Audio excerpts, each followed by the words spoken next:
Good morning student. We were at chapter number 4. In previous video I have taught you about physical property of metal and non-metal. In this video I will be teaching you chemical property of metal and non-metal. So reaction with oxygen. You are familiar with the phenomena of rusting of iron. क्या आपको मालूम है rusting of iron क्या होता है? Means iron पे लोहे की चीज़ पे जो जंग लग जाना होता है उसे हम रस्टिंग ऑफ आयरन कहते हैं. Recall the reaction by which rust is formed. You had also formed in class 7th as activity of burning a magnesium ribbon in air. ये आपने क्लास 6 में मैग्नीशियम रिबन वाला did you remember that activity? You had learned that in both the process oxide formation take place. In both the process oxide is formed. Complete the following reaction of iron and magnesium with oxygen. Now, so first reaction here is iron Fe, and iron is formula is Fe plus oxygen O2. Water written as H2O. So when this will add, we will add iron, oxygen and water. What we will get? We will get Fe2O3. Okay. We will get, then this is Fe2O3 is iron oxide. Okay. अभी यहाँ पे atomic number oxygen का 2 है और यहाँ पे iron का 1 है और यहाँ पे कितना दिखा रहा है 2 और ऑक्सीजन इज़ 3. सो ये बैलेंस नहीं है, तो इसको बैलेंस करने के लिए हम क्या करेंगे, इधर 4 को मल्टीप्लाई कर देंगे. सो और इधर 4 बनाने के लिए क्या करेंगे, इधर 2 we will write here 2, so that 2 into 2 4, then right hand side में 4 तो लेफ्ट हैंड साइड में भी 4 and this is balance. So इधर हमने 2 से मल्टीप्लाई किया. First I have multiplied this with left hand side with 4 and here इसको 4 करने के लिए 2 है ऑलरेडी, तो 2 इंटू 2 4 हो जाएगा. That's why I have multiply with 2 and here oxygen is 2 and here it is 3. So यहाँ पे तो 2 है अभी मल्टीप्लाई, तो ये 2 इससे भी मल्टीप्लाई होगा, ये 2 ऑक्सीजन से भी होगा. सो 2 into 3 6. So here overall oxygen is 6 और यहाँ पे कितना है 2 और ये प्लस 1 3 है. सो इसको अभी वाटर को रहने दो. यहाँ पे कितना है 2. सो यहाँ 2 3 जा, यहाँ पे 2 हमने मल्टीप्लाई किया 6. सो इधर 6 बनाने के लिए क्या करेंगे, 3 से मल्टीप्लाई करेंगे. So that's why I have multiply oxygen with 3 2 जा 6 प्लस H2O और यहाँ पे भी H2O को बाहर ही किया है. Okay, now it is balance. Now second equation is magnesium Mg plus oxygen O2 gives. So here magnesium plus oxygen, what it will give, magnesium oxide. MgO is magnesium oxide. Magnesium oxide. Okay. So अभी यहाँ पे O oxygen is 2, here it is 1. So इसको 2 बनाने के लिए what we will do, we will multiply this with 2. So Mg plus O2 gives 2MgO.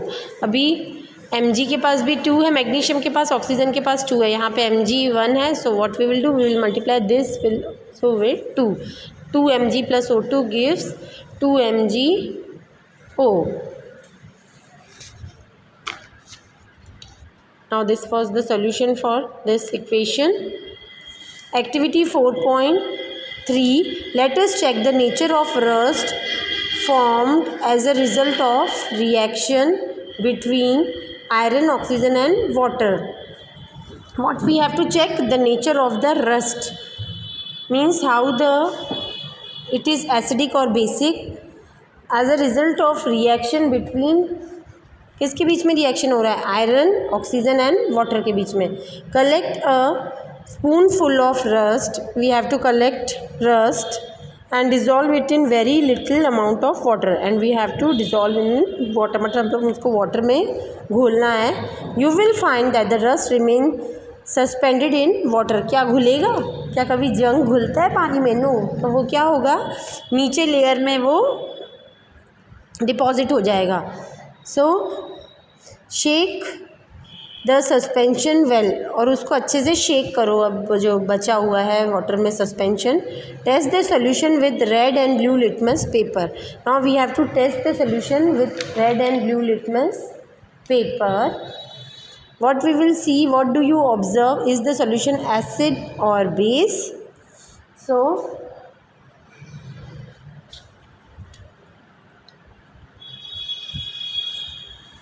rust are basic in nature, okay, and the solution of rust and water changes the color of red litmus paper to blue. The color of blue litmus paper does not change. When a copper vessel is exposed to moist air or long, it acquire a dull green coated. Okay, copper के बर्तन को आपने देखा है वो कैसे green हो जाता है अगर हम उसको ऐसे ही रख देते हैं थोड़े दिन. हवा से जब वो कांटेक्ट में आता है तो वो क्या हो जाता है, ग्रीनिश लेयर फॉर्म होता है तांबे के बर्तनों में. The green material is a mixture of, and this green material is a mixture of copper hydroxide CuOH whole twice. Copper hydroxide का ये फॉर्मूला है CuOH whole twice. This you have to learn it.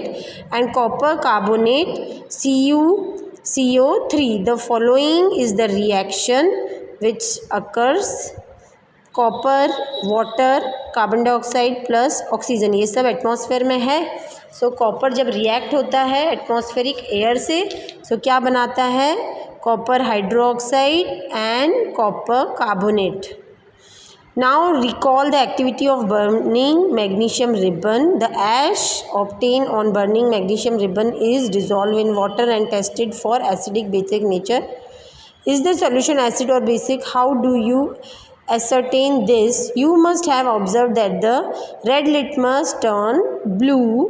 Red litmus क्या हुआ था, blue हो गया था. So oxide of magnesium is also basic in nature. In general metallic oxide are basic in nature. Let us now observe the reaction of non metal with oxygen. अभी हमने आपको metal का बता दिया. Now non metal with oxygen. Activity 4.4.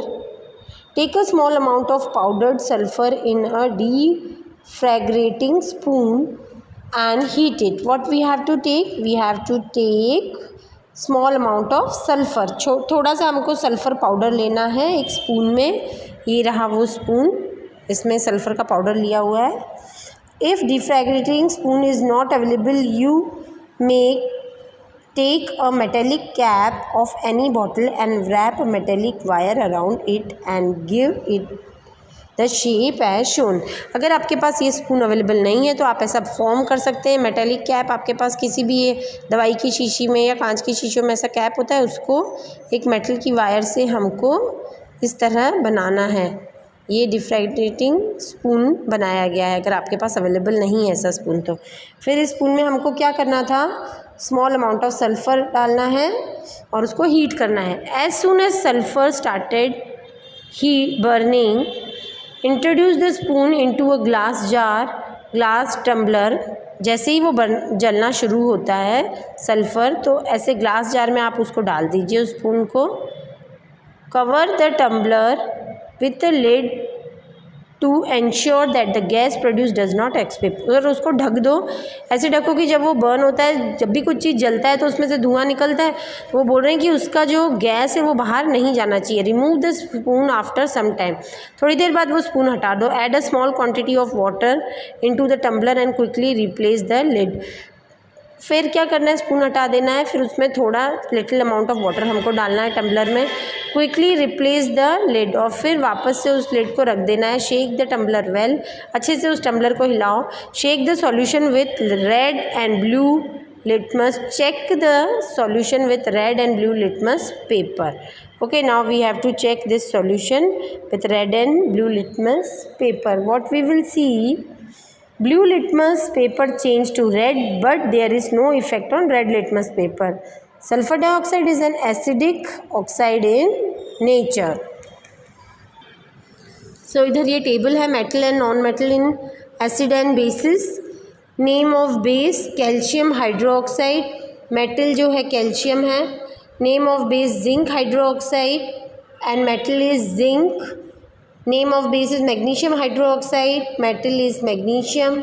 Name of base is magnesium sodium hydroxide. Metal is sodium. Potassium hydroxide, potassium. Now name of the acid, that was the name of base, here the name of acid. Sulfuric acid non metal बनेगा sulphur, और nitric acid से non metal बन रहा है nitrogen and oxygen. Carbonic acid से hydrogen and carbon. Hydrochloric acid से hydrogen and chlorine. Sulphurous acid से hydrogen sulphur and oxygen. The name of the product form in the reaction of sulphur and oxygen is sulphur dioxide gas. Okay, जो product मिलता है जब reaction होता है किसके बीच में, सल्फ़र और ऑक्सीजन के बीच में, तो क्या प्रोडक्ट मिलता है, सल्फ़र डाइऑक्साइड गैस मिलता है. When sulphur dioxide is dissolve in water sulphurous acid is form. और जब ये सल्फ़र डाइऑक्साइड हम उसको डिज़ोल्व करते हैं वाटर में तो सल्फ्यूरस एसिड बनता है. The reaction can be given as follow. इस रिएक्शन को हम कैसे लिख सकते हैं, sulphur dioxide SO2 plus water means H2O gives sulfurous acid. H2SO3 sulfurous acid. The sulfurous acid turn blue litmus paper red. Generally oxide of non-metal are acidic in nature. Recall the name of some of the laboratories acid and bases you have read in class 7. Note down their name in table 4.4. Identify the metal और non metal present in them which form oxide with oxygen. ये मैंने आपको table पहले explain कर दिया, इसके बाद ये पहले एक्सप्लेन कर दिया अभी. Okay, now reaction with water. Let us see how metal and non metal react with water. So sodium metal is very reactive. It reacts vigorously with oxygen and water. A lot of heat is generated in the reaction. It is therefore stored in kerosene. Sodium metal क्या बोलते हैं, बहुत reactive है, जल्दी से वो air से react हो जाता है, इसलिए क्या होता है, vigorously react with oxygen and water. A lot of heat is generated in reaction, और इसकी रिएक्शन में बहुत सारी हीट जो है जनरेट होती है. It is therefore stored in kerosene, और इसलिए हम इसको केरोसिन में स्टोर करते हैं. एक्टिविटी 4.5. टेक 250 ml बीकर लो या ग्लास टम्बलर लो. Fill half of it with water. We have to fill it with water. हमको उसको पानी से भरना है आधा. Now carefully cut a piece of sodium metal. अभी हमको सोडियम मेटल का एक पीस कट करना है. Dry it using filter paper and wrap it in a small piece of cotton. हमको उसको अच्छे से ड्राई करना है with the help of filter paper, और क्या करना है, उसको रैप करना है, फोल्ड करना है स्मॉल पीसेस ऑफ कॉटन में. Put the sodium pieces wrap cotton into the beaker. और यही सोडियम पीसेस जो रैप है कॉटन से उसको बीकर में डाल दो. Observe carefully when reaction stop, touch the beaker. जब रिएक्शन बंद हो जाता है तो बीकर को टच करो. what do you feel? When reaction stop, touch the beaker, what do you feel? So what we feel, sodium metal reacts vigorously with water and catches fire. Okay students, sodium metal जो है vigorously मतलब फटाफट से water से react होता है और उसमें फायर कैच हो जाता है, मीन्स आग लग जाती है. द बीकर बिकम हॉट, और इसके कारण क्या होता है, आग लगती है तो बीकर जो है वो गर्म हो जाता है. During the reaction the solution turns and has the beaker become hot. Yes. Test the solution with blue and red litmus paper. Is the solution acidic or base? So the solution turned red litmus paper to blue, but no effect on blue litmus paper. And sodium metal reacts with water and produces basic solution. They are asking the acidic or basic, so produce basic solution. You observe that sodium reaction vigorously with water. Some other metal do not do so. For example, iron reacts with water slowly. Iron जो है water के साथ slowly react होता है. Generally, non-metal do not react with water, though they may be very reactive in air. Non-metal जो है react नहीं होते हैं water के साथ, भले ही वो air से react क्यों हो जाते हों, बट वो वाटर से रिएक्ट नहीं होते. Such non metal are stored in water. इसलिए ऐसे नॉन मेटल को हम वाटर में स्टोर करते हैं. For example, phosphorus is a very reactive non metal. It catches fire if expose to air. मतलब बहुत रिएक्टिव नॉन मेटल है फॉस्फोरस. अगर हम उसको ऐसे ही खुला हवा में रखें तो क्या होगा, उसमें आग लग जाएगा. To prevent the contact of phosphorus with atmospheric oxygen it is stored in water. इसलिए उसका जैसे एयर से कॉन्टैक्ट नहीं बने, एयर में जो ऑक्सीजन प्रेजेंट है उससे कॉन्टैक्ट नहीं बने, तो उसको हम क्या करते हैं, कहाँ पे स्टोर करते हैं, वाटर में. So student, till in this video I have taught you reaction with water, reaction with acid. In next video I will be sending.